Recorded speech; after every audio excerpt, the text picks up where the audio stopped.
Willkommen bei Broadleaf Junkie. Wie ihr euch sicher denken könnt, geht es hier um Zigarren, obwohl nicht ganz. Es geht mir vielmehr um die Person hinter den Zigarren und mit einigen davon habe ich gesprochen. Schaut rein. Es gibt einige Marken, an denen kommt man als Broadleaf Junkie wie ich nicht dran vorbei. Eine davon ist definitiv Foundation Cigars. Nick hat ein unfassbares Wissen, was die Geschichte, Tradition und Kultur des Tabaks angeht. Und es ist mitreißend, ihm zuzuhören, wenn er darüber spricht, was ihn daran so besonders bewegt. Hört ihm zu.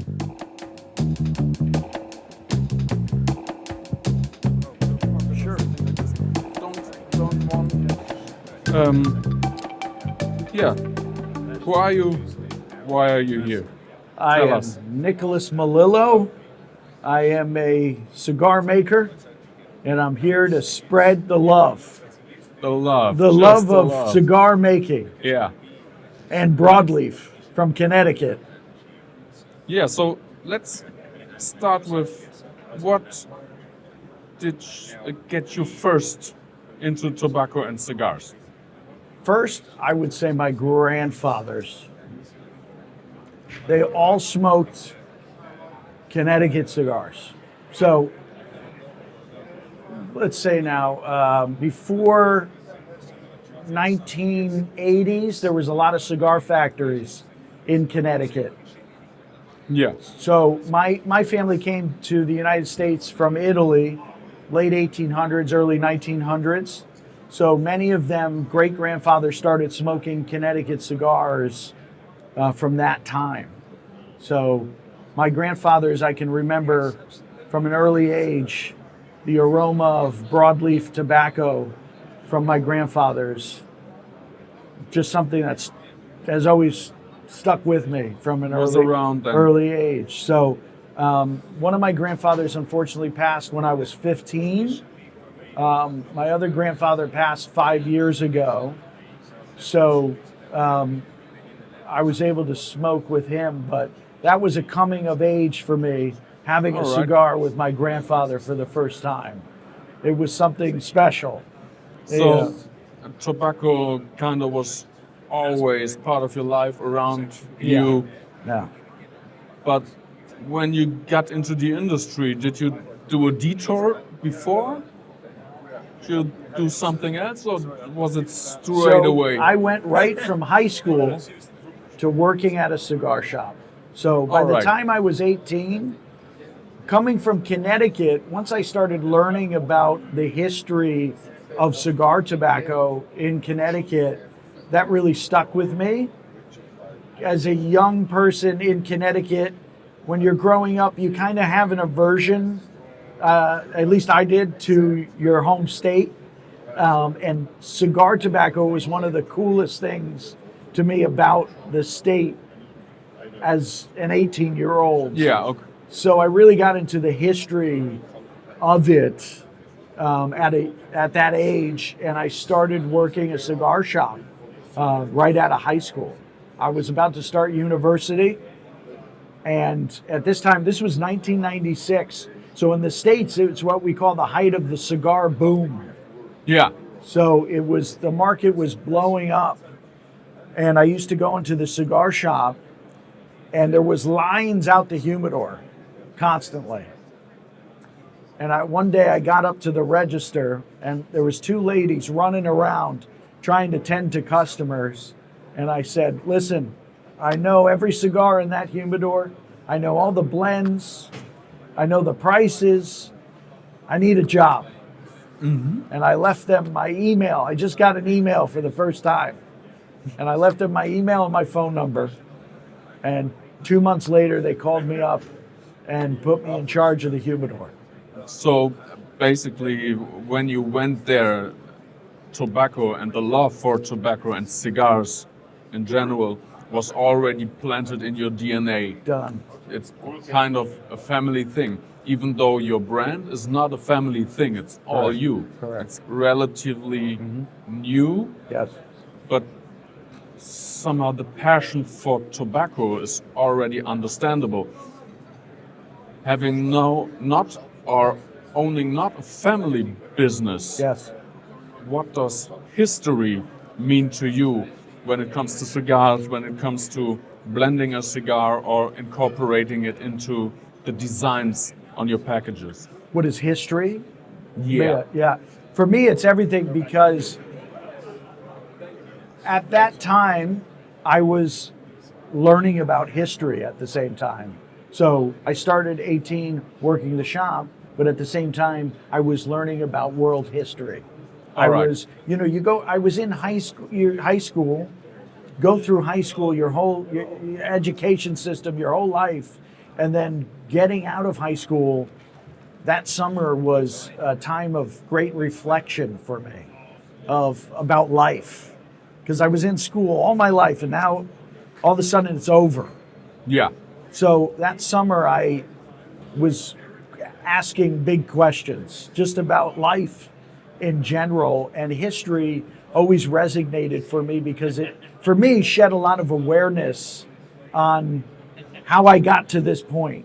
Not So just as a person, but humanity in It general. answered questions for you. A lot. And it shed awareness of why things are the way they are.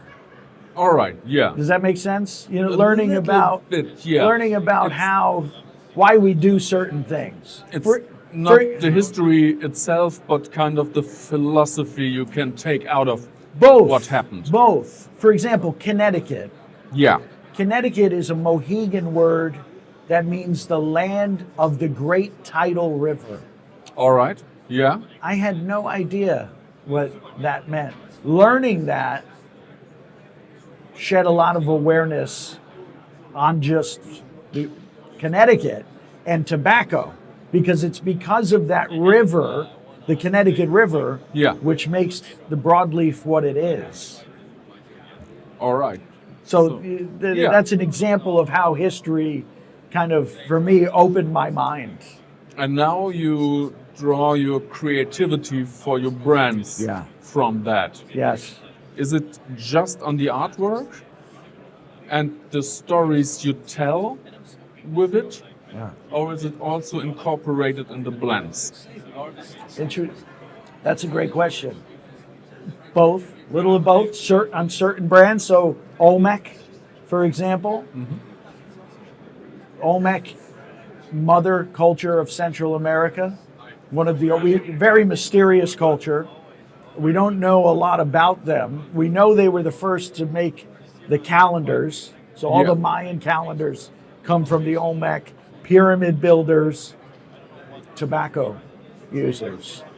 So in that case, using San Andreas Mexican tobacco was integral for that cigar. Yeah, of course. So in some of them, yes. The blends for me is the starting point always, as All far right. as the quality and what the product is.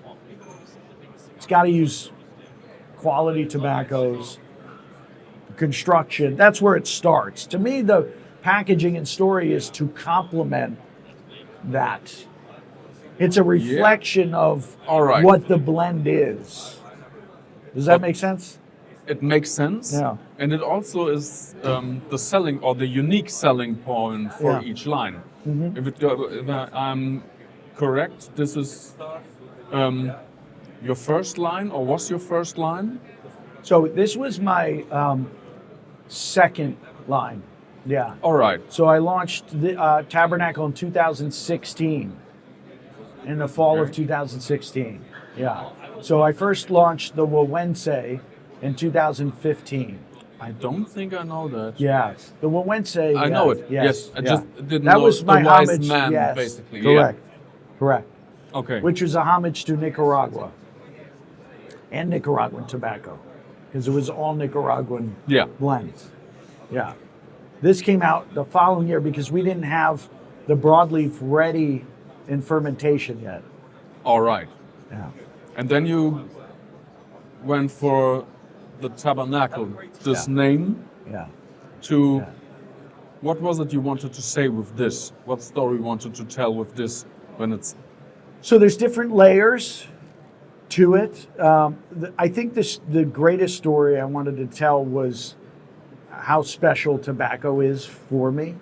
I consider it something sacred. I think we're all participating in modern day ceremony and ritual, and the history of tobacco being used as a very sacred plant. So for me, the box is almost like its own tabernacle, the resting place of something holy. So that was kind of the main driving point for it. All right. And then I was able to really introduce my love for ancient Abyssinian and Ethiopian history, which goes hand in hand with my love for cigars. Yeah, all right. So as I was 18 learning about cigars, I was also learning about the history, our human history, which I've traced to Ethiopia. And they claim to possess the Ark of the Covenant and the tabernacle. Yeah. So that fascinated me because all I knew about Ethiopia being an 18-year-old in the States was starvation. Okay. Because the 80s, it was branded, We Are the World, Live Aid, all these concerts were to help raise money for famine. So this was the image in my brain as an 18-year-old. And then I started learning about this history, and it changed my whole perspective on life. Yeah. All right. So you always would say that you incorporate what drives your creativity in the lines you do. Not only history, but maybe influences like music and stuff. All of it. Yeah. For me, it's about being passionate. If I'm not passionate about it, I don't think it has a potential to resonate with customers, with other people. And in the end, it's people when you think about That's this what business. it's all about. Yeah. That's what it's all about. You're talking about resonate with people, with customers. Yeah. When it comes to reviews or conversations, what would you say is more important to you? What kind of feedback? From customers? Yeah, or from a blog, a review, from a magazine. What would you say is the more meaningful to you? Listen, I'm always on, quality is, of course, number one, to make sure customers are happy with, the smoke. I don't know if that's what you're asking. No. Yeah, I'm wondering what makes you don't have the opportunity to advertise in the EU anymore. So there's certain ways you have to see how people how they see what you do. Yes. And the only ways nowadays to see this is if you read an article about you, if you see a rating or have a conversation with someone in a shop who talks about your cigars to you. Yes. And so feedback, I'm learning the international markets. So feedback on how people receive the blends is very important to me. The different palettes. When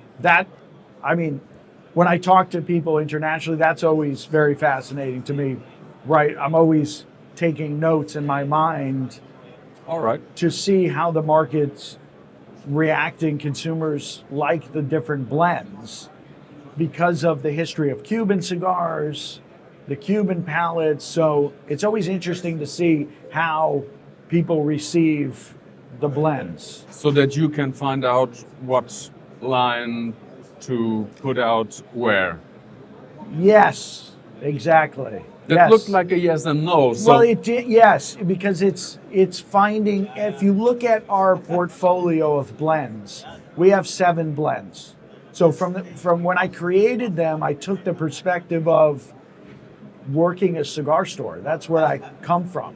If you work a cigar store, you have different palettes walking through the door. All day. Not everyone likes the same thing. So then I created blends if you only had foundation in your humidor, do you have a blend for every different customer that's walking through that door? All right, but you still have somewhat what you would call your signature taste. Go on. I'd love to hear this. Now I'm getting feedback from you. No, it's Yeah. also a question because Yes. there is something you must have thought or have in the back of your head when you go down to a factory, get some tobacco, put together, make a cigar. There is Yeah. something in your, there must have been something in your mind to say, Well, I think it that I happens naturally and just in the process because I've developed blending techniques that I love personally. yeah, of course. So I think it does come out, and that's why you see a signature, feel throughout all of the blends. I was able to learn from so many amazing people in our industry as a young person moving to Nicaragua. Basically for a long time before you started your brand also. Correct. Yeah. Yes. So you would go to different, a lot of people I work with were Cubans that left Yeah. Castro, Cuba, went to Nicaragua, have now, been living in Nicaragua.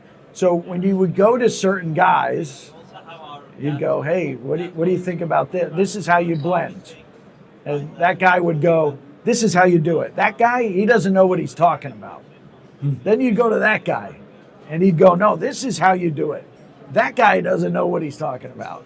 Yeah. Then you go to this guy. So I'm here listening to all these things, but I'm trying and experimenting with all of them, and then eventually developed my own kind of blending style. So you would say it's all in the style. I think so, yes. Yeah. Yeah. Like now I'm at a point, if depending on the tobaccos, if it's newer tobaccos that I'm not, it's all about use and experience, right? Of course. Yeah. That's how you know tobacco. It's time. When people say master blender, this and that, all that, these it's for me. It's no. How much time do you spend doing something?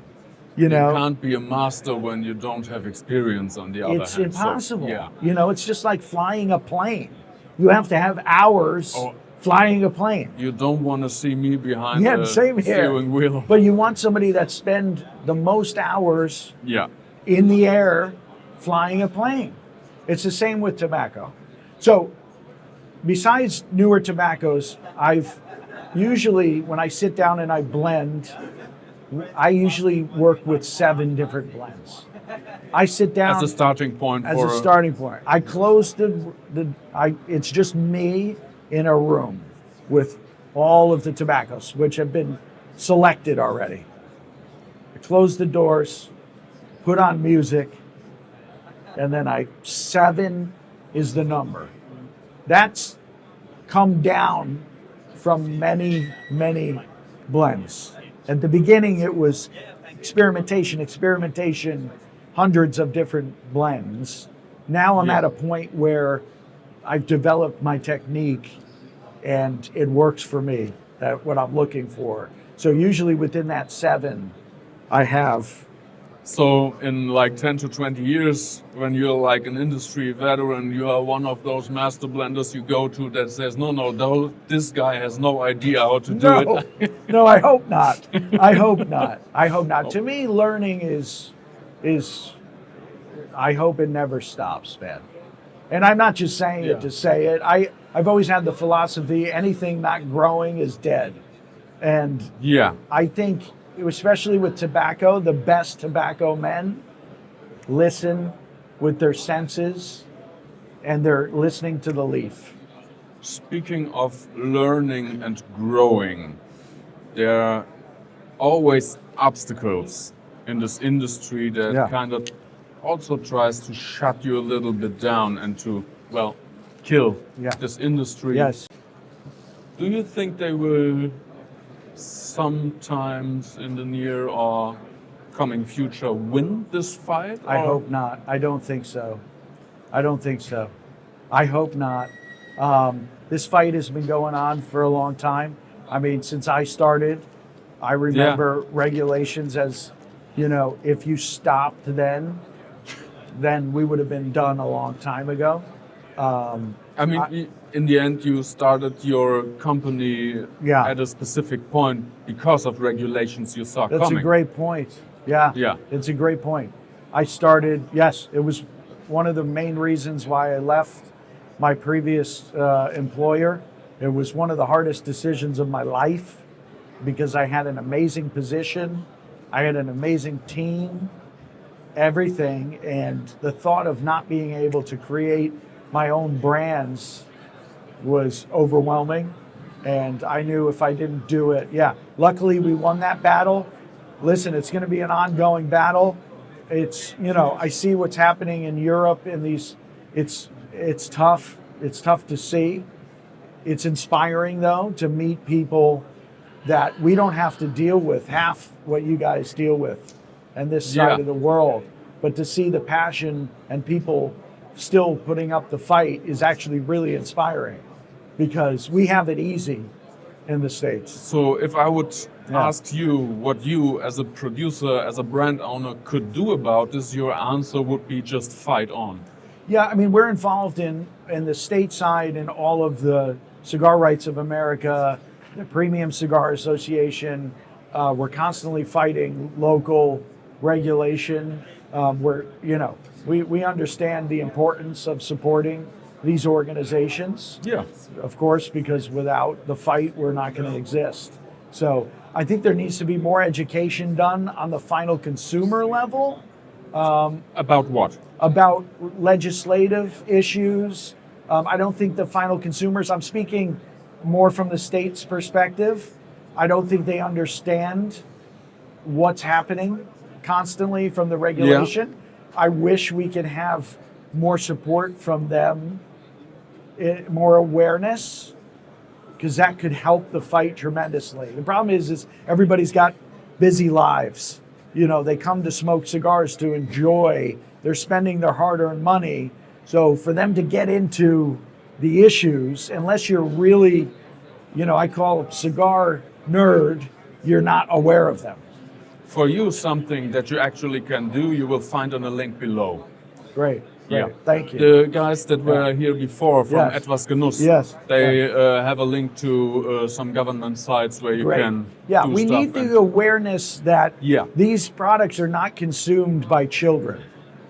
That's first. Second, it's different than smoking a cigarette.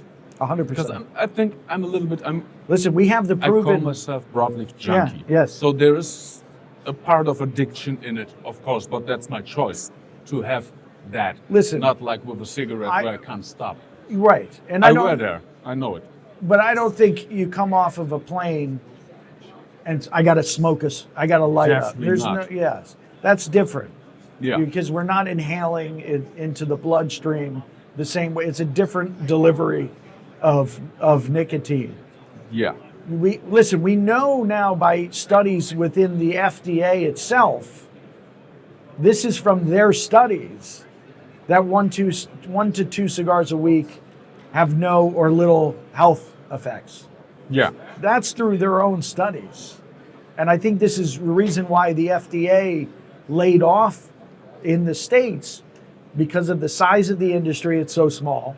There was no evidence that young people are smoking $15 cigars. They don't have the money to spend on them. And there's no addictive evidence at all. Yeah, because you have to make time for it. And the world is, this is something Cigars different. is time. How would you describe the cigar culture? Listen, I mean, some of my other colleagues have talked about this, but it's such an amazing culture because this is what connects us all. It doesn't matter where you are in the world, income, race, religion, creeds, this is the unifying factor. Every cigar smoker is unified with the cigar. And that makes the world a lot smaller. Look I'm here in Germany. We're speaking with people all over the world. It's mind-blowing to me. You have to know nothing about the person. and you already have a common ground and stuff to talk about. And that's what I loved as a young man working in the cigar shop. You walk through the door, all the bullshit was left at that door, or you didn't come in. And it didn't matter. That's where I gained so much perspective, because I'm meeting guys that are blue-collared guys, teachers, millionaires. And Yeah. walking through the door is the unifying factor.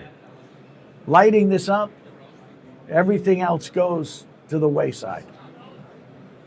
And that's very unique. Yeah, that's very unique. Where can you experience something like that?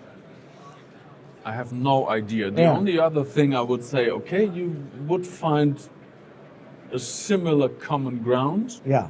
is when it comes down to whiskey. Yes, I was going to say that. I was Yeah. going to say bars or Yeah. with whiskey. Yeah.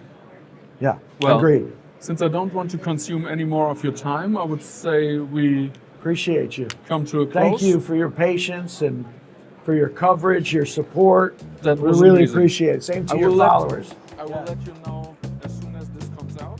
Yeah. What you don't know. Die EU möchte Zigarren und Zigarillos genauso wie Zigaretten und andere Tabakprodukte höher besteuern. Noch, also bis Ende Oktober, können wir aber über folgenden Link, den ihr unter dem Video findet, kommentieren, dass man Zigarren als Genussmittel anders behandeln sollte als Zigaretten und dementsprechend aus der kommenden erhöhten Besteuerung ausnehmen soll. Geht hin, kommentiert, gemeinsam können wir es schaffen. Danke euch. Wenn es euch gefallen hat, guckt euch die anderen Videos an, liked, teilt, kommentiert, folgt mir, wenn ihr wollt und genießt eine gute Zigarre.